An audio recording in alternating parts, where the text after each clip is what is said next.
Hello, नमस्कार, जय जोहार आप सभी को। हम ग्रामीण विकास की योजनाएं देख रहे थे और आज के इस वीडियो में हम देखेंगे भारत में ग्रामीण आवास कार्यक्रम। ठीक है, तो वस्तुनिष्ठ प्रश्न जो भी है इस बुक में अमरदीप सर की बुक है। ठीक है, तो इसमें जितने भी ग्रामीण आवास कार्यक्रम से संबंधित प्रश्न है वो सारे हम इस वीडियो में देखेंगे। ठीक, तो चलिए शुरुआत करते हैं आज के पहले सवाल से। आज का पहला प्रश्न है हमारा, भारत में निम्न ग्रामीण आवास कार्यक्रम को उनके प्रारंभ होने के क्रम में जमाएं। तो यहाँ पे हमें सारे जो ऑप्शंस दिए हुए हैं, कार्यक्रम जो दिए हुए हैं, इनकी डेट हमें याद होनी चाहिए। ठीक है, तो चलिए मैं आपको एक एक करके यहाँ पे एक्सप्लेन कर देती हूँ, एक्सप्लेन नहीं करती हूँ, मैं बता देती हूँ। राष्ट्रीय ग्रामीण रोजगार कार्यक्रम जो है ये 1980 में आया था। ठीक है, और ग्रामीण भूमिहीन रोजगार गारंटी कार्यक्रम 1983 में आया था। इंदिरा आवास योजना ये आया था 1996 में। ये स्वतंत्र योजना के रूप में आया था। ठीक है, और फिर प्रधानमंत्री आवास योजना ग्रामीण ये आया था 2016 में। ठीक है, तो इस हिसाब से हम इसको क्रम से अगर जमाएंगे तो 1 2 3 4 ही आ रहा है। ठीक है, 1 2 3 4 ऑप्शन नंबर ए। ठीक, चलिए अगला प्रश्न करते हैं। यहाँ पे व्याख्या दिया हुआ है, वही चीजें हैं जो भी मैंने एक्सप्लेन करी है। राष्ट्रीय ग्रामीण रोजगार कार्यक्रम 1980 1980, ग्रामीण भूमिहीन रोजगार गारंटी कार्यक्रम 1983 1983, इंदिरा आवास योजना 1996। ठीक है, प्रधानमंत्री आवास योजना 2016। ठीक, नेक्स्ट देखते हैं। अगला है, इंदिरा आवास योजना प्रारंभ में निम्न में से किस योजना की उपयोजना के रूप में प्रारंभ की गई थी? इसका सही उत्तर हो जाएगा ग्रामीण भूमिहीन रोजगार गारंटी कार्यक्रम। तो इंदिरा आवास योजना जो है ना, ये ग्रामीण भूमिहीन रोजगार गारंटी कार्यक्रम के रूप में आई थी। ये उसकी उपयोजना है। ठीक, ऑप्शन नंबर बी इसका सही उत्तर होगा। अगला प्रश्न है, यहाँ पे व्याख्या देखते हैं एक बार। जून 1985 में ग्रामीण भूमिहीन रोजगार गारंटी कार्यक्रम, जिसको हम RLEGP के नाम से भी जानते हैं, कि उप योजना के रूप में ग्रामीण आवास योजना शुरू की गई, जिसमें अनुसूचित जातियों और अनुसूचित जनजातियों और मुक्त कराए गए जो बंधुआ मजदूर थे उनके मकानों के निर्माण के लिए निधियों का निर्धारण किया गया। ठीक है, इसके बाद अप्रैल 1989 में जब जवाहर रोजगार योजना प्रारंभ हुई तो इंदिरा आवास योजना इसकी उपयोजना बन गई। ठीक,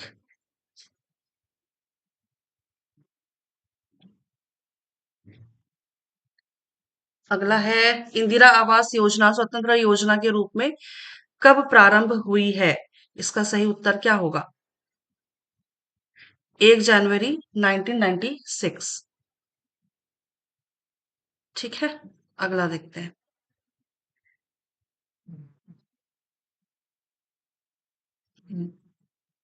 1 जनवरी 1996 से इंदिरा आवास योजना IAY को एक स्वतंत्र कार्यक्रम बना दिया गया, जिसका उद्देश्य क्या था? BPL परिवारों की मकान संबंधी जरूरतों को पूरा करना।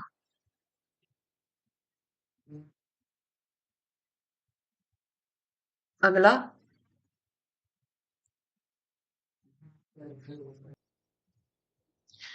इंदिरा आवास योजना को पुनर्गठित करके प्रधानमंत्री आवास योजना ग्रामीण कब से प्रारंभ की गई थी?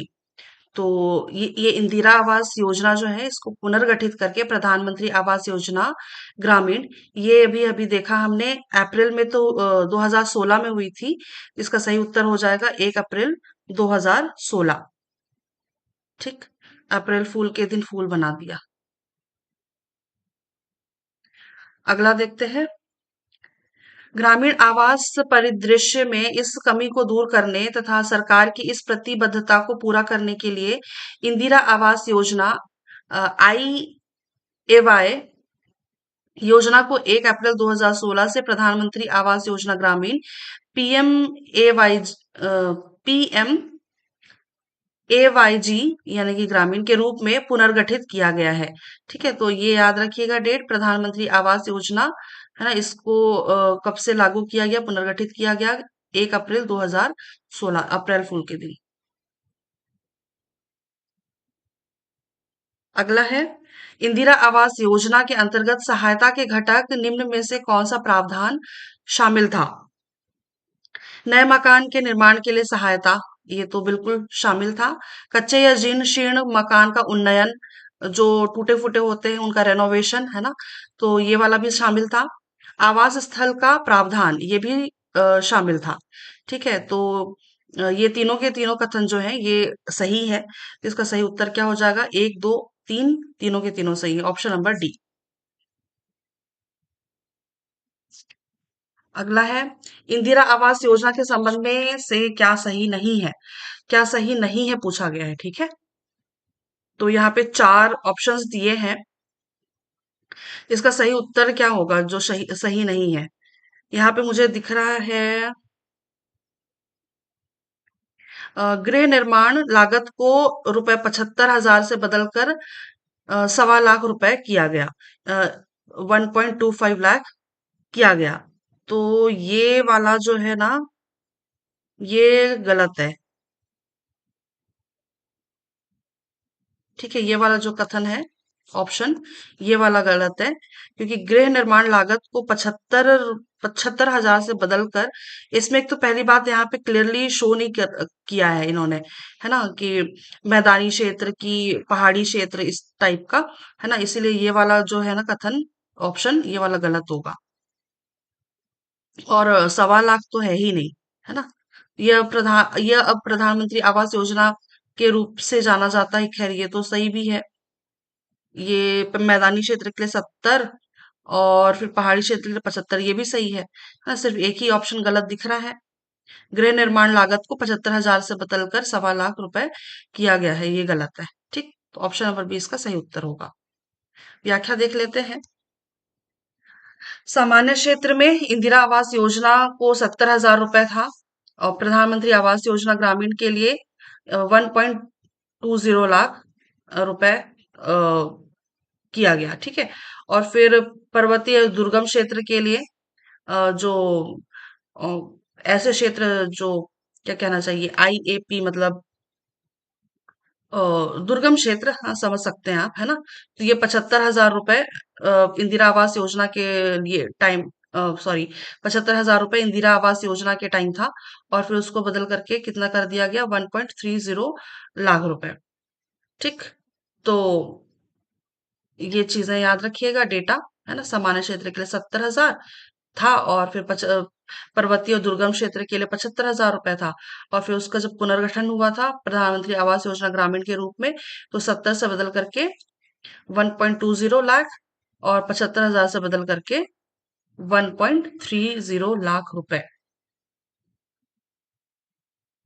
अगला देखते हैं, इंदिरा आवास योजना के अंतर्गत केंद्र और राज्य की हिस्सेदारी का अनुपात क्या था? यहाँ पे भी, जैसे कि मैंने पिछले वीडियो में भी कहा था, कि मोस्टली आपको दो ऑप्शंस तो क्लियरली देखने को मिलेंगे ही मिलेंगे, है ना, बट चीजों को आपको याद रखना है कि हम 60:40 का कहाँ पे रखना है, 75:25 का कहाँ पे रखना है। तो इंदिरा आवास योजना के अंतर्गत जो था, केंद्र का 75% था और राज्य का कितना था, 25, ऑप्शन नंबर 20 का सही उत्तर होगा। ठीक है, तो मोस्टली यही चीजें देखने को मिलती है, बट योजना के साथ साथ, है ना, उनका हिस्सेदारी भी याद रखना जरूरी है। अगला, यहाँ पे व्याख्या है, इंदिरा आवास योजना के अंतर्गत केंद्र और राज्य की हिस्सेदारी कितनी थी? सामान्य राज्य में 75:25, और पूर्वोत्तर राज्य में 90:10, और केंद्र शासित प्रदेश में 100%, यानी कि पूरा का पूरा जो खर्चा है वो केंद्र ही देगा, है ना। जीरो का मतलब तो भाई स्वाभाविक सी बात है ना, केंद्र शासित प्रदेश तो सिर्फ केंद्र का ही उसमें हिस्सेदारी होगी। ठीक, अगला देखते हैं। अगला है, इंदिरा आवास योजना के संबंध में कौन सा कथन सही है? यहाँ पे पूरे ऑप्शंस नहीं दिखे हैं, है ना? अगला देख लेते हैं, ऑप्शन भी देख लेते हैं एक बार। ऐसा दिया हुआ है। ठीक, पढ़ते हैं अब। आईएवाई निधियों का उपयोग कच्चे मकान के उन्नयन के लिए भी किया जा सकता था, जिसके लिए प्रति मकान 15,000 रुपए की सब्सिडी दी जाती थी। इंदिरा आवास योजना की निधियों के के बारे में बताया गया है। ये तो इसलिए ये जो कथन है ना, पहला वाला, ये सही है। निधियों का उपयोग कच्चे मकान के उन्नयन यानी कि रेनोवेशन के लिए भी किया जा सकता था, जिसके लिए प्रति मकान 15,000 रुपए की सब्सिडी दी जाती थी। भूमिहीन गरीबों को आवास स्थलों की खरीद के लिए 25,000 रुपए की सहायता राशि दी जाती थी। ये वाला कथन जो है ना, गलत है, क्योंकि 25,000 नहीं मिलता था, 20,000 रुपए मिलते थे। ठीक है, 20,000 रुपए मिलते थे। तो भूमिहीन गरीबों को आवास स्थलों की खरीद के लिए 20,000 रुपए की सहायता दी जाती थी। तो सिर्फ एक ही इसका सही उत्तर है, इसीलिए, क्योंकि ऑप्शंस इस तरह से दिए हैं ना, ए और बी दोनों, ना तो ए और ना ही बी, इसीलिए ये वाला जो है ऑप्शन नंबर ए इसका सही उत्तर होगा। ठीक, अगला व्याख्या है यहाँ पे। इंदिरा आवास योजना निधियों का उपयोग कच्चे मकान के उन्नयन के लिए भी किया जा सकता था, वही चीजें लिखी हुई है ना? जिसके लिए प्रति मकान 15,000 रुपए की सब्सिडी दी जाती थी, और भूमिहीन गरीबों को आवास स्थलों की खरीदी के लिए 20,000 रुपए की सहायता राशि दी जाती थी।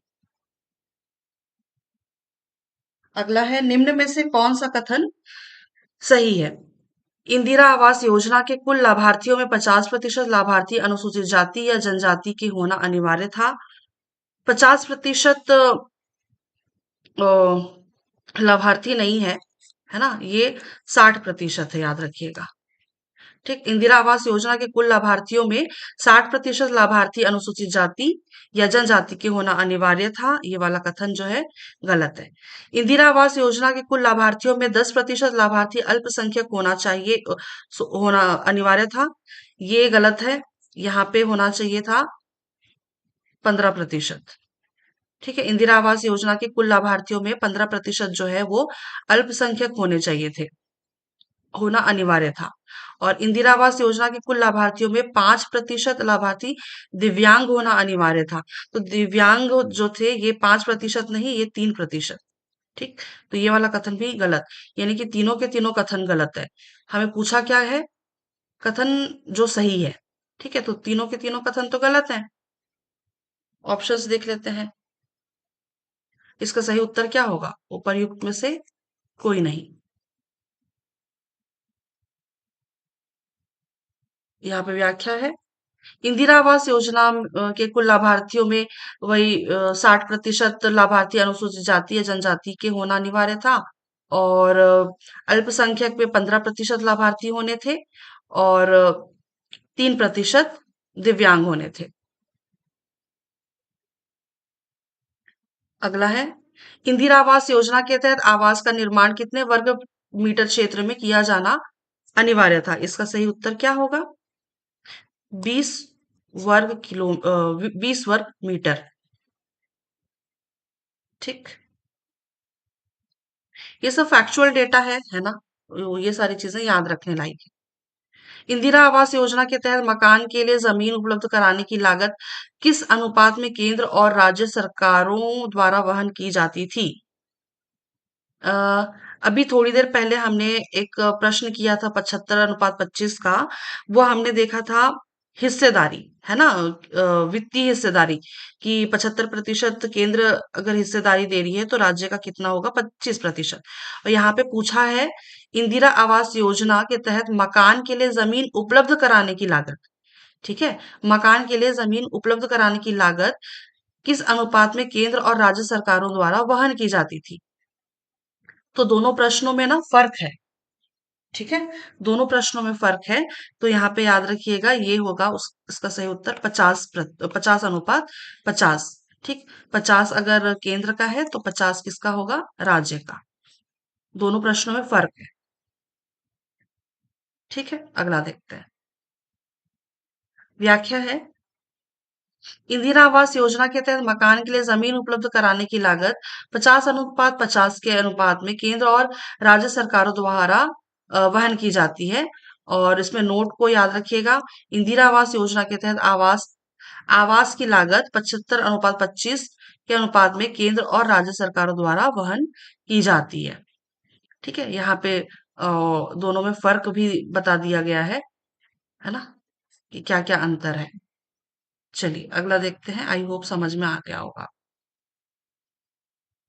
अगला प्रश्न करते हैं, इंदिरा आवास योजना की किन कमियों को दूर करने हेतु उसे पुनर्गठित करके प्रधानमंत्री आवास योजना प्रारंभ की गई। तो यहाँ पे चार कथन है, या इसको क्या कहना चाहिए, ऑप्शंस हैं, है ना, ये देखते हैं एक बार क्या क्या होने चाहिए थे। प्रधानमंत्री आवास में कमियों को दूर करने हेतु से पुनर्गठित करके प्रधानमंत्री आवास योजना की प्रारंभ की गई। मकानों की कमी का आकलन न किया जाना, हाँ ऑब्वियसली, है ना, ऑब्वियस है, ये वाला भी, ये भी कमी होगी तभी ना प्रधानमंत्री आवास योजना प्रारंभ होगी। मकानों की कमी का आकलन न किया जाना, लाभार्थियों के चयन में पारदर्शिता की कमी होना, ये भी सही पॉइंट है। निगरानी का कमजोर तंत्र, ये भी सही पॉइंट है ना। मकानों की खराब गुणवत्ता और तकनीकी पर्यवेक्षण की कमी, ये वाला पॉइंट भी सही है। ठीक, तो ये वाला पॉइंट भी, ये भी कमी है, ये भी, है ना, चारों के चारों कमियां दिख रही हैं मुझे कि इन्हीं सारी कमियों की वजह से प्रधानमंत्री आवास योजना प्रारंभ की गई। तो इसका सही उत्तर क्या हो जाएगा? 1 2 3 4, ऑप्शन नंबर डी इसका सही उत्तर है। यहाँ व्याख्या है, वर्ष 2014 में नियंत्रक एवं महालेखा परीक्षक द्वारा प्रधानमंत्री आवास योजना की निष्पादन लेखा परीक्षा के निष्कर्ष: मकानों की कमी का आकलन न किया जाना, मकानों की खराब गुणवत्ता और तकनीकी पर्यवेक्षण की कमी, लाभार्थियों के चयन में पारदर्शिता की कमी होना, तालमेल की कमी होना, निगरानी का कमजोर तंत्र और लाभार्थियों को ऋण की अनुपलब्धता अनुपलब्धता। ठीक है, तो ये सारे पॉइंट्स थे, ये सारी कमियां थी जिनकी वजह से प्रधानमंत्री आवास योजना को पुनर्गठित किया गया। अगला प्रश्न, प्रधानमंत्री आवास योजना ग्रामीण की प्रमुख विशेषता के संबंध में कौन सा कथन सही नहीं है? यहाँ पे चार ऑप्शंस दिए हुए हैं। ठीक है, देखते हैं। आवास निर्माण के लिए जगह को 20 वर्ग मीटर IAY यानी कि इंदिरा आवास योजना के अंतर्गत से बढ़ाकर 25 वर्ग मीटर किया जाना, जिसमें स्वच्छ रसोई हेतु क्षेत्र भी शामिल है। तो ये वाला कथन तो सही है ना। और मैदानी क्षेत्रों में इकाई सहायता को 70,000 से बढ़ाकर 1.20 लाख रुपए और पर्वतीय राज्यों में दुर्गम क्षेत्रों एवं IAP जिलों में 75,000 रुपए से बढ़ाकर 1.30 लाख रुपए करना। तो अभी देखा था हमने व्याख्या में भी। ठीक है, तो ये वाला कथन भी जो है सही है। अगला पॉइंट क्या कहता है कि केंद्र और राज्य सरकारों के बीच इकाई यानी कि आवास सहायता लागत का वहन मैदानी क्षेत्र में 75 अनुपात 25 के आधार पर किया जा रहा है। ये अभी देखा हमने थोड़ी देर पहले, है ना, ये कथन गलत है, क्योंकि हमने क्या देखा था, 60 अनुपात 40। ठीक है, आवास सहायता लागत का वहन मैदानी क्षेत्रों में 60 अनुपात 40 के आधार पर किया जा रहा है। तो ऑप्शन नंबर सी इसका सही उत्तर होगा।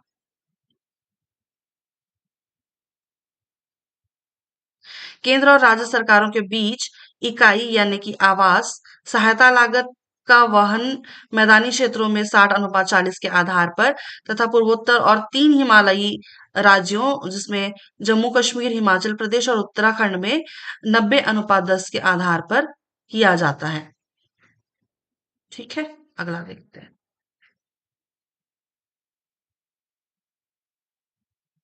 स्वच्छ भारत मिशन ग्रामीण एसबीएमजी व मनरेगा के साथ तालमेल के जरिए या किसी अन्य समर्पित स्रोत से आवास में शौचालयों निर्माण हेतु कितनी राशि का प्रावधान किया गया है? इसका सही उत्तर क्या होगा? 12,000 रुपए। अगला देखते हैं। प्रधानमंत्री आवास योजना ग्रामीण के अंतर्गत आवास में उपलब्ध कराई जा रही सेवाओं के संबंध में कौन सा कथन सही है? यहाँ पे पूरे ऑप्शंस देख लेते हैं पहले। इस तरह से प्रश्न दिया हुआ है, पढ़ना पड़ेगा।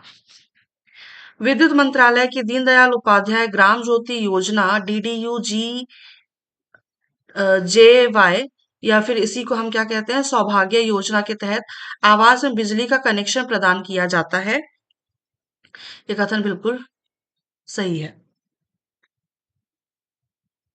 अगला प्रश्न है, सॉरी, कथन है, पेट्रोलियम और प्राकृतिक गैस मंत्रालय की प्रधानमंत्री उज्ज्वला योजना पीएमयूवाई के माध्यम से एलपीजी का कनेक्शन निःशुल्क प्रदान किया जाता है। ये वाला कथन भी सही है। हर घर जल हर घर नल योजना के तहत पाइप से जल आपूर्ति उपलब्ध कराने के लिए भी प्रयास किए जा रहे हैं। तो हर घर नल योजना तो मैंने नहीं सुना है। मैंने जल जीवन मिशन सुना है, जिसमें है ना, पाइप से जल आपूर्ति उपलब्ध कराने के लिए भी प्रयास किए जा रहे हैं। तो ये जो तीसरा वाला जो मेरे को तो गलत लग रहा है, ये हो जाएगा क्या, जल जीवन मिशन। जल जीवन मिशन, ठीक। तो तीसरा वाला गलत है। हमें पूछा क्या सही पूछा गया था ना? उपलब्ध कराई जा रही सेवाओं के संबंध में कौन सा कथन सही है? ठीक है, तो पहला वाला सही है और दूसरा सही है। एक और दो दोनों सही है, तीसरा गलत है। ऑप्शन नंबर ए इसका सही उत्तर होगा। व्याख्या है, जल जीवन मिशन के तहत पाइप से जल आपूर्ति उपलब्ध कराने के लिए भी प्रयास किए जा रहे हैं। ठीक, अगला देखते हैं। अगला प्रश्न क्या कहता है हमें? प्रधानमंत्री आवास योजना ग्रामीण के अंतर्गत कौन सा कथन सही है? पीएम एवाईजी के तहत लाभार्थियों का चयन एसईसीसी 2011 के आंकड़ों के आवास वंचन मानकों के आधार पर किया जाता है। तो पहला वाला कथन जो है सही होता है। लाभार्थियों की सूची की वैधता ग्राम सभा द्वारा प्रमाणित की जाती है। हाँ, ये भी सही है। लाभार्थियों की जो सूची है उनकी वैधता ग्राम सभा द्वारा प्रमाणित की जाती है, क्योंकि ग्राम सभा ही डिसाइड करता है ना कि किसके घर में मकान होना चाहिए। ठीक है, तो ग्राम सभा ही मतलब लाभार्थियों की जो सूची है उसकी वैधता ग्राम सभा द्वारा प्रमाणित की जाती है। तो दोनों कथन सही हैं। ऑप्शन नंबर सी इसका सही उत्तर होगा। व्याख्या दिया हुआ है, पीएम ए वाई जी ग्रामीण, है ना, के तहत लाभार्थियों का चयन एसईसीसी 2011 के आंकड़ों के आवास वंचन मानकों के आधार पर किया जाता है और लाभार्थियों की जो सूची है उसकी वैधता ग्राम सभा द्वारा प्रमाणित की जाती है। और ऐसा सुनिश्चित करने के लिए किया जाता है, और ये ऐसा यह सुनिश्चित करने के लिए किया जाता है कि सहायता केवल वास्तविक और जरूरतमंद लोगों को ही उपलब्ध कराई जाए। मैंने जब एक्सप्लेनेशन वाली डिटेल वाली जो वीडियो बनाई थी करी थी, है ना, उस पे मैंने आपको एक वेब सीरीज के पंचायत वेब सीरीज के बारे में भी बताया था। अब वो जो, अगर आपने वो देखी हुई है ना पंचायत की जो वेब सीरीज है, उससे आपको ये चीजें समझ में इजीली आ जाएगी। ठीक है, अगला देखते हैं।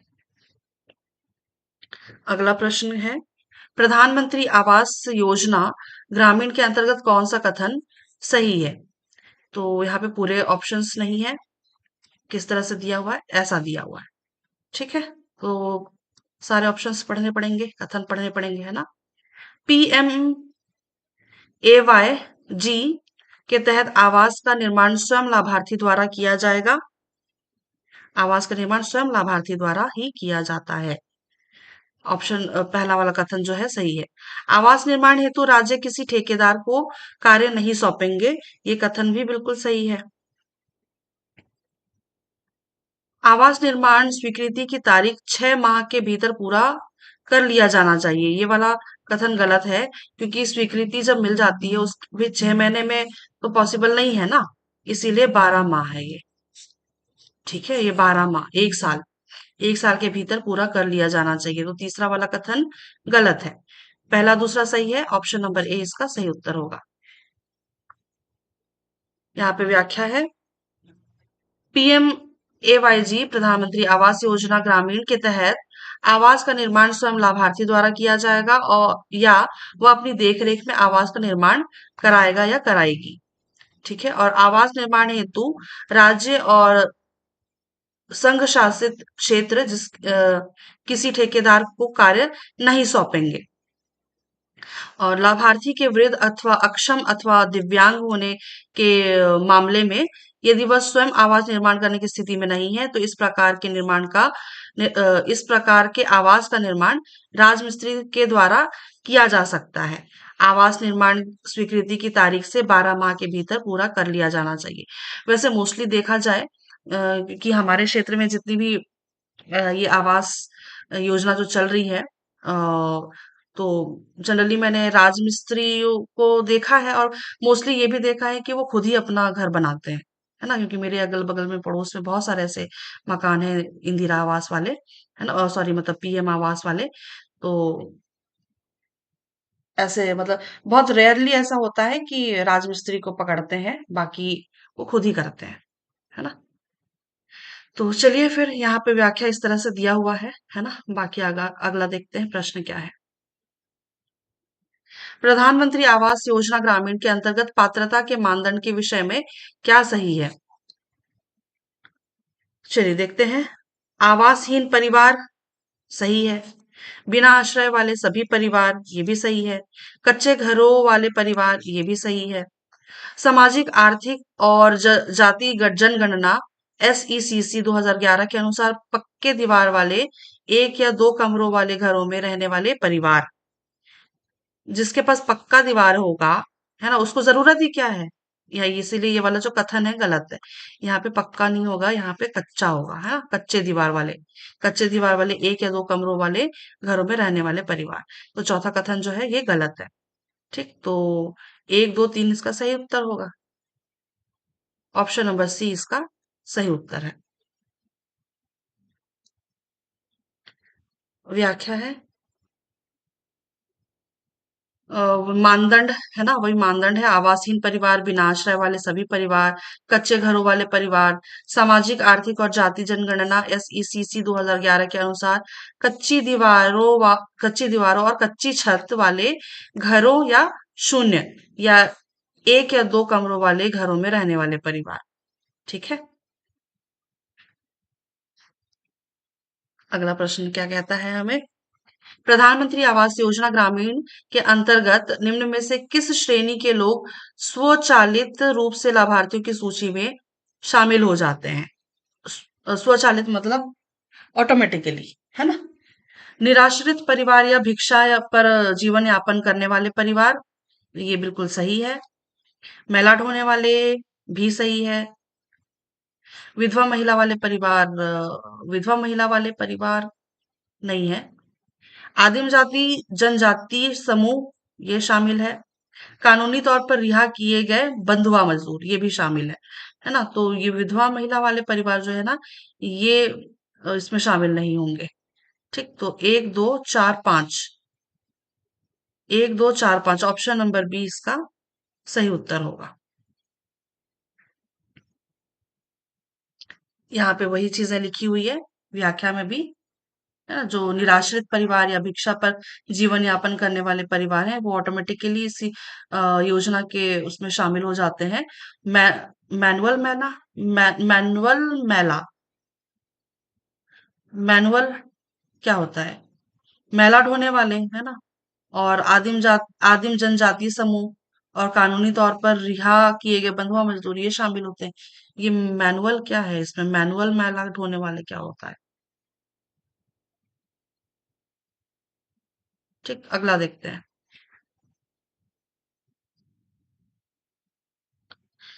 अगला प्रश्न है, प्रधानमंत्री आवास योजना ग्रामीण के अंतर्गत सामाजिक आर्थिक मापदंडों का उपयोग करके गणना किए गए संचयी आभार स्कोर के आधार पर निम्न में से किसे विशेष प्राथमिकता दी जाएगी? ऐसे परिवार जिनमें 16 से 59 वर्ष की आयु का कोई वयस्क सदस्य नहीं है, हाँ, इनको प्राथमिकता मिलेगी। ठीक है, ऐसे परिवार जिनमें 16 से 59 वर्ष की आयु का कोई वयस्क सदस्य नहीं है, उनको इस योजना के अंतर्गत लिया जाएगा, प्राथमिकता मिलेगी। महिला मुखिया वाले परिवार जिसमें कोई वयस्क पुरुष सदस्य शामिल नहीं है, तो ये वाला मापदंड भी सही है ना? इनको भी प्राथमिकता मिलेगी। वे परिवार जिनमें 25 वर्ष से अधिक आयु का कोई साक्षर वयस्क नहीं है, ये वाला भी मापदंड सही है। ऐसे परिवार जिनमें एक दिव्यांगजन सदस्य है और कोई सक्षम वयस्क नहीं है, ये वाला मापदंड भी सही है। भूमिहीन परिवार शारीरिक आकस्मिक श्रम पर निर्भर है, ये वाला भी सही है ना? ये वाला भी सही है। तो ये सारे जो मापदंड है ना, ऐसे मापदंडों का उपयोग करके है ना गणना किए गए संचयी अभाव स्कोर के आधार पर इनको विशेष प्राथमिकता मिलेगी। ठीक है, तो ये सारे मापदंड है जिनको प्राथमिकता मिलेगी इस योजना के अंतर्गत। ठीक है, तो 1 2 3 4 5 पांचों के पांचों मापदंड सही हैं। ऑप्शन नंबर डी इसका सही उत्तर होगा। अगला प्रश्न क्या कहता है हमें? प्रधानमंत्री आवास योजना ग्रामीण के अंतर्गत निम्न में से कौन से परिवारों को स्वचालित रूप से बाहर कर दिया जाएगा? है ना, जो ऑटोमेटिकली उस मापदंड से निकाल दिए जाएंगे, मतलब बाहर हो जाएंगे। इनमें कौन कौन से हैं? जिन परिवारों के पास किसान क्रेडिट कार्ड है और उनकी क्रेडिट सीमा 50,000 या उससे अधिक है। स्वाभाविक सी बात है, जिसके पास इतना पैसा होगा, है ना, उनको तो भाई बाहर ही कर दिया जाएगा ना इस योजना के अंतर्गत। सरकारी कर्मचारी या गैर कृषि उद्यम वाले, है ना, इनको भी हटा दिया जाएगा। 25,000 रुपए से अधिक मासिक आय वाले या आयकर का भुगतान करने वाले परिवार, आयकर का भुगतान करने वाले परिवारों को इस योजना से तो हटाएंगे, है ना, बट ये 25,000 रुपए से अधिक मासिक आय वाले नहीं, ये 15,000 होगा, है ना। ठीक है, तो ये वाला जो कथन है, ये अ, कुछ सही है कुछ गलत है ना। इसलिए यहाँ पे ये वाला कथन जो है ना, ये गलत हो जाएगा। जो आयकर भरेगा, है ना, तो वो ऑटोमेटिकली इस योजना के से बाहर हो जाएगा ना। तो यहाँ पे ये वाला जो कथन है ये गलत होता है। जिन परिवारों के पास रेफ्रिजरेटर, लैंडलाइन फोन या फिर सिंचित भूमि 2.5 एकड़ से अधिक जैसी संपत्ति है, ये भी इस योजना से बाहर हो जाएंगे, ऐसे परिवार भी। ठीक, तो 1 2 और 4 इसका सही उत्तर होगा। Option number B.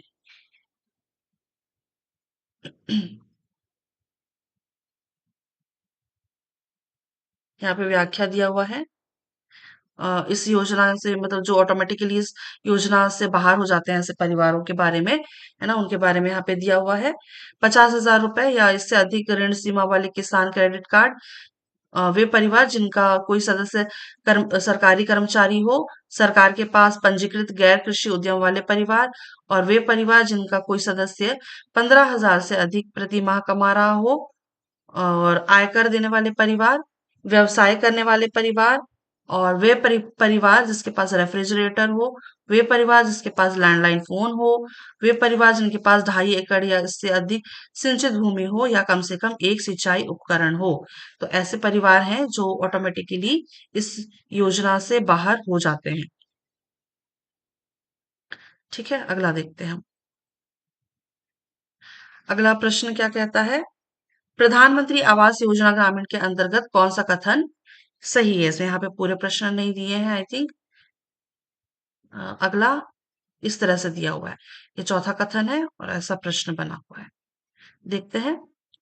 इस योजना के अंतर्गत आवास निर्माण का लक्ष्य केंद्र सरकार द्वारा निर्धारित किया जाता है।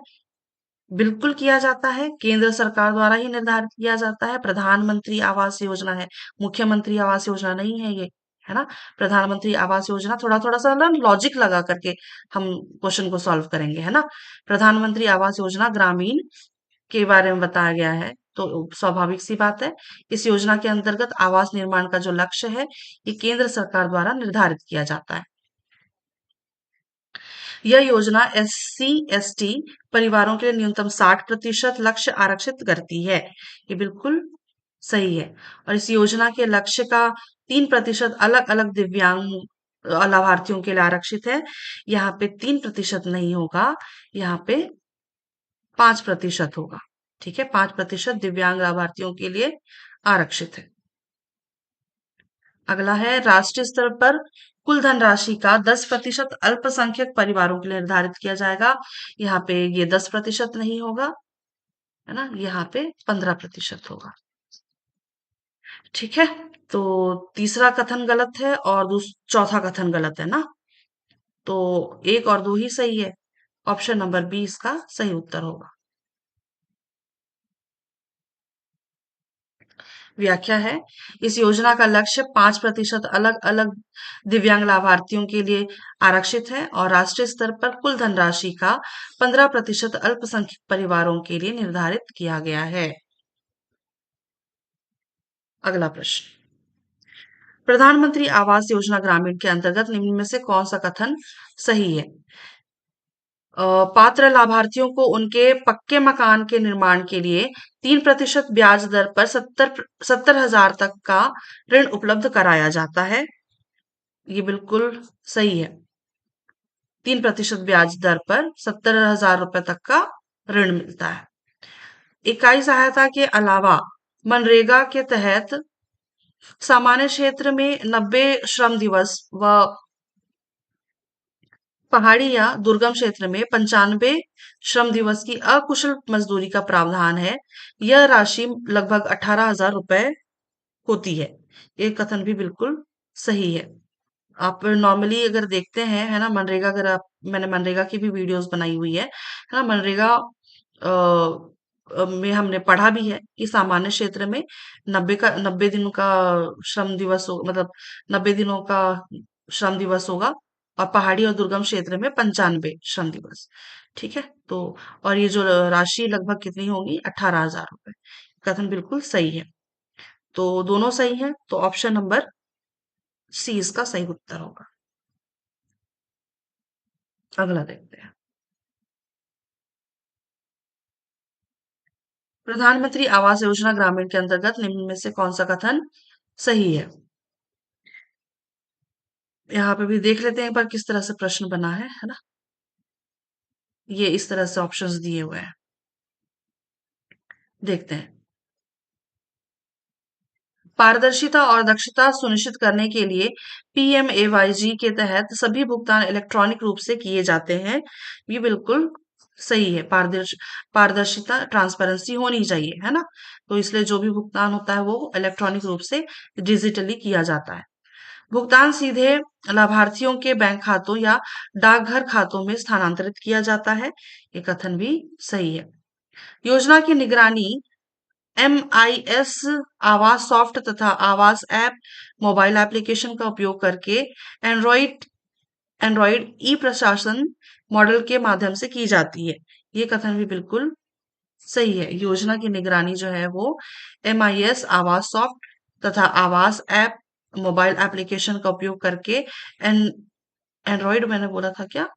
And to end, sorry, end to end e प्रशासन मॉडल के माध्यम से की जाती है। एंड टू एंड ई प्रशासन के मॉडल के माध्यम से की जाती है। ये तीनों के तीनों कथन जो है ना सही है। ऑप्शन नंबर डी इसका सही उत्तर होगा। अगला, प्रधानमंत्री आवास योजना ग्रामीण के अंतर्गत आवास का आवंटन किसके नाम से किया जाता है? ये संयुक्त रूप से पति और पत्नी के नाम से किया जाता है। अगर आपने कभी देखा होगा ये आवास योजना, अगर किसी का घर बना है तो घर के बाहर जो दीवार है उस पे पति और पत्नी दोनों के ही नाम लिखे जाते हैं। हितग्राही फला फला नाम, है ना, पति और पत्नी दोनों के नाम। ठीक है, अगला देखते हैं। विधवा, अविवाहित और जीवन साथी के अलग मामले को छोड़कर आवास का आवंटन संयुक्त रूप से पति और पत्नी के नाम से किया जाता है। राज्य सरकार के पास यह भी विकल्प होता है कि वह आवास महिला के नाम पर आवंटित करे। ठीक है, तो ये दोनों पॉइंट याद रखिएगा। विधवा, अविवाहित और जीवन साथी से अलग मामले को छोड़ करके आवास का आवंटन संयुक्त रूप से पति और पत्नी के नाम से किया जाता है। और राज्य सरकार के पास ये भी ऑप्शन होता है कि वो सिर्फ और सिर्फ ये आवास जो है वो महिला के नाम पे आवंटित करें। अगला प्रश्न, प्रधानमंत्री आवास योजना ग्रामीण के अंतर्गत ग्राम सभा द्वारा सत्यापित सूची का कितने दिनों तक ग्राम पंचायत क्षेत्र में प्रचार किया जाता है? ये भी फैक्चुअल डेटा है। इसका उत्तर क्या हो जाएगा? 7 दिन।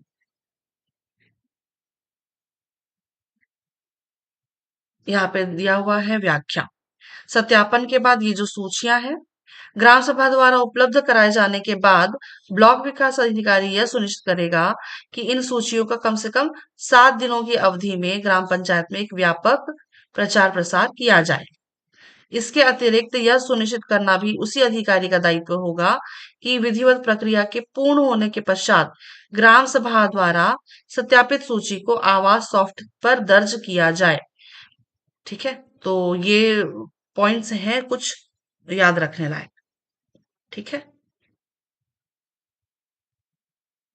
मतलब इन शॉर्ट यहाँ पे ये सेकंड वाला जो पॉइंट ये कहता है कि ग्राम सभा अगर ये सुनिश्चित कर देती है ना कि आज मतलब इस व्यक्ति को, इस परिवार को वो मिलना चाहिए, है ना, अ, लाभ, तो उसका जो उसकी जो सूची है वो आवास सॉफ्ट जो एप्लीकेशन होगा ना, उस पे एंट्री होना दर्ज कर दिया जाए, है ना।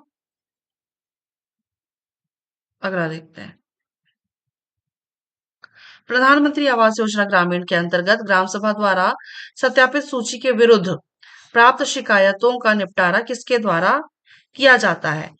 तो यहाँ पे भी आप लॉजिक लगा करके देख सकते हैं, है ना।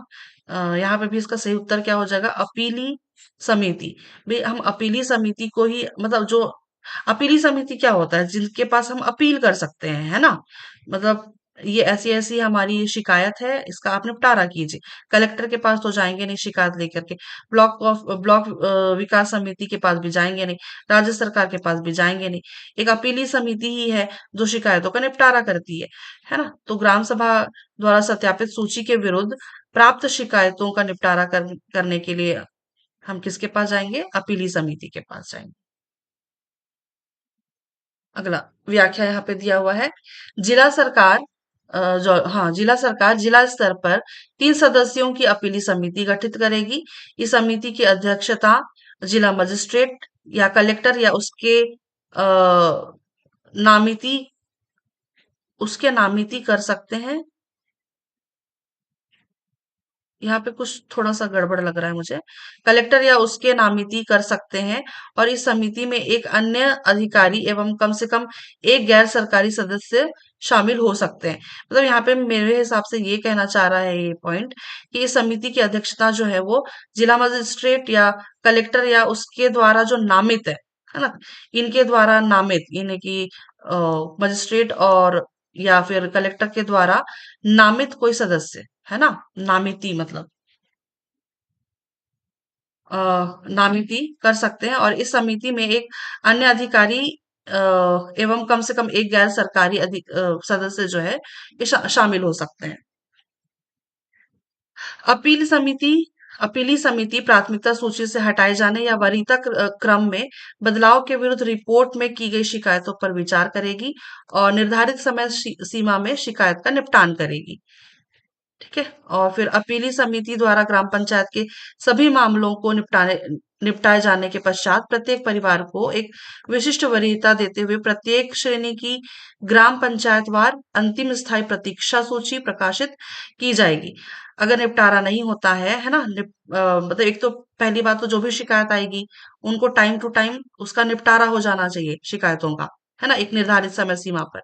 ठीक है, और फिर अगर ये निपटारा हो जाता है शिकायतों का, उसके बाद उस परिवार को प्राथमिकता दी जाएगी, वरीयता दी जाएगी कि ग्राम पंचायत में मतलब उनकी जो ग्राम पंचायतवार अंतिम स्थायी प्रतीक्षा सूची प्रकाशित की जाएगी। ठीक है, उनकी जो अंतिम आखिरी आखिरी बार उनका वो किया जाएगा, प्रतीक्षा सूची बनाई जाएगी। यह सूची ग्राम पंचायत के नोटिस बोर्ड पर प्रदर्शित की जाएगी और इसका व्यापक प्रचार किया जाएगा। यह स्थायी प्रतीक्षा सूची प्रधानमंत्री आवास योजना ग्रामीण की वेबसाइट पर भी उपलब्ध कराई जाएगी। ठीक है, तो ये वेबसाइट पर भी उपलब्ध कराई जाएगी का इसका मतलब ये हो जाता है कि ट्रांसपेरेंसी बनी रहे, है ना, कि कोई झोल झापाटा नहीं है, कोई लोचा नहीं है, इस तरह से। ठीक।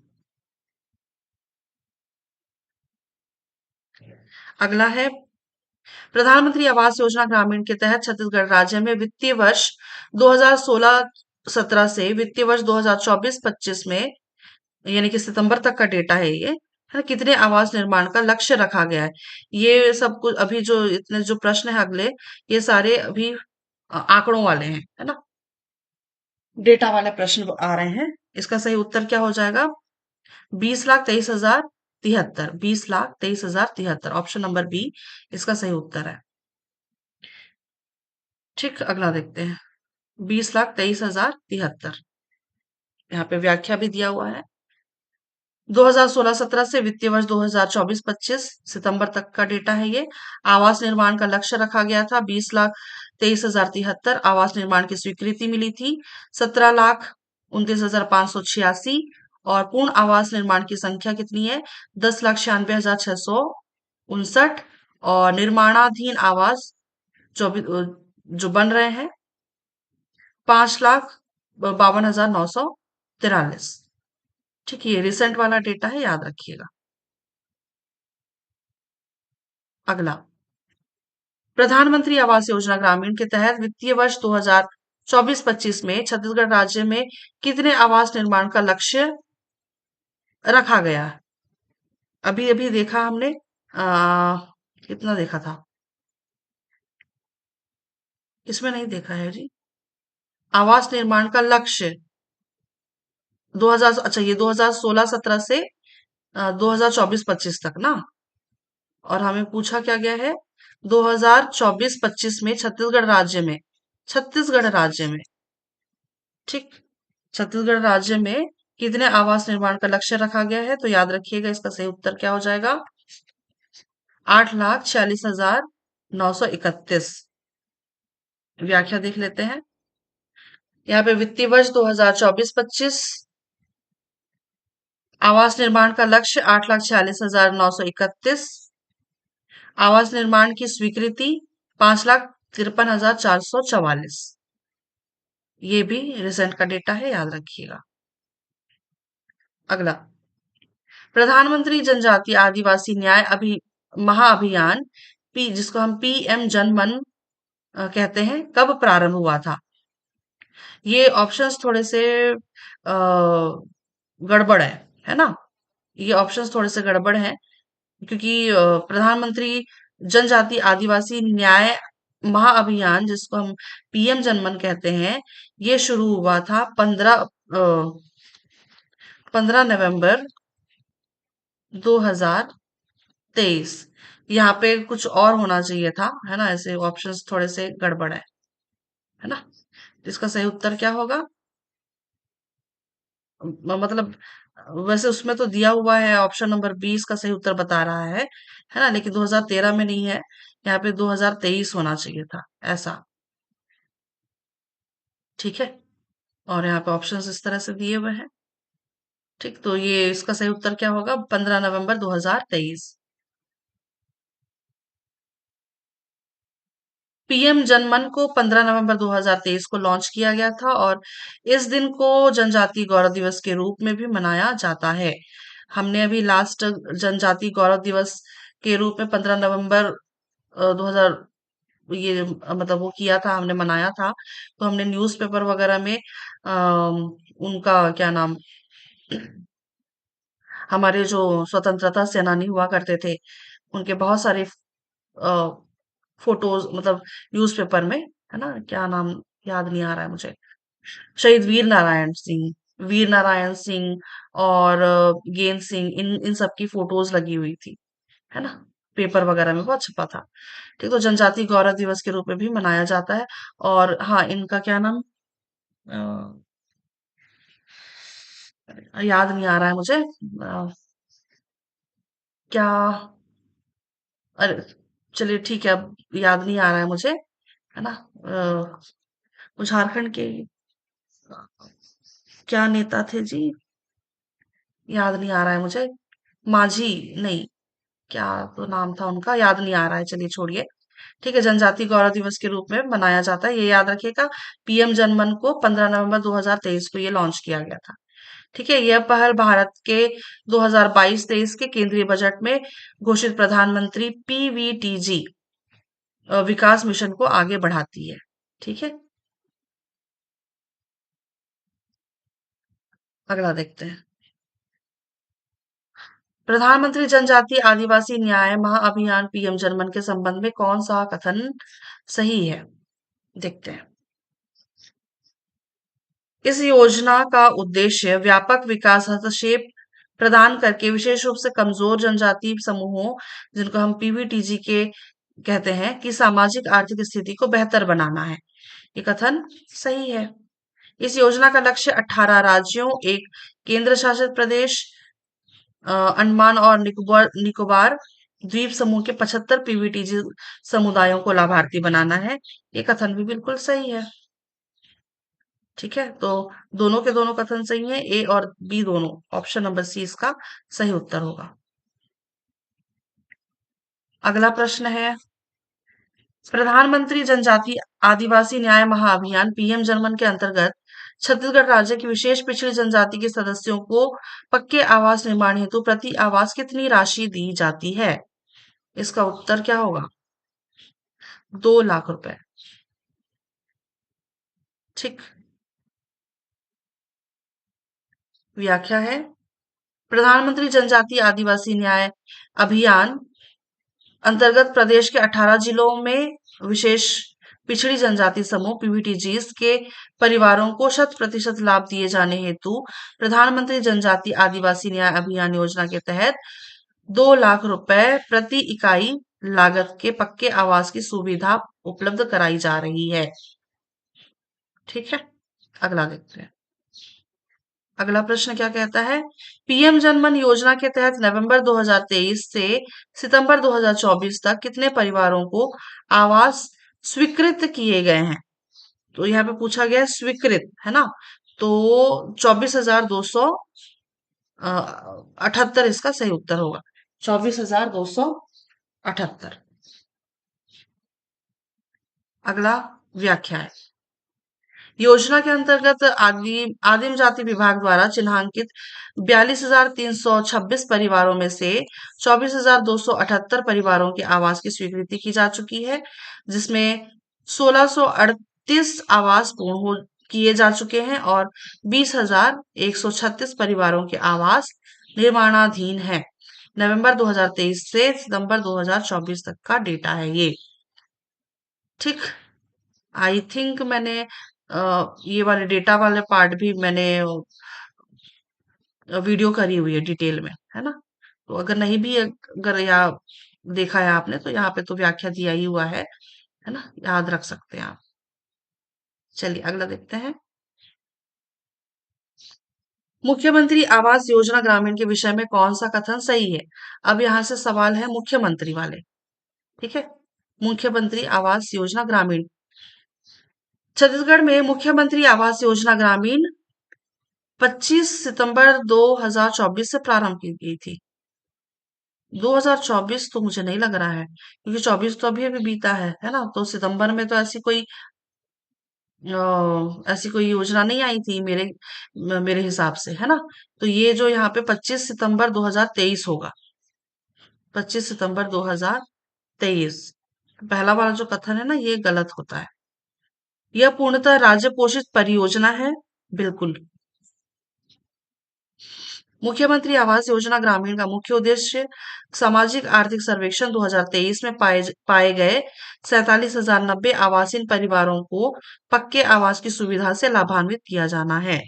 कथन भी बिल्कुल सही है।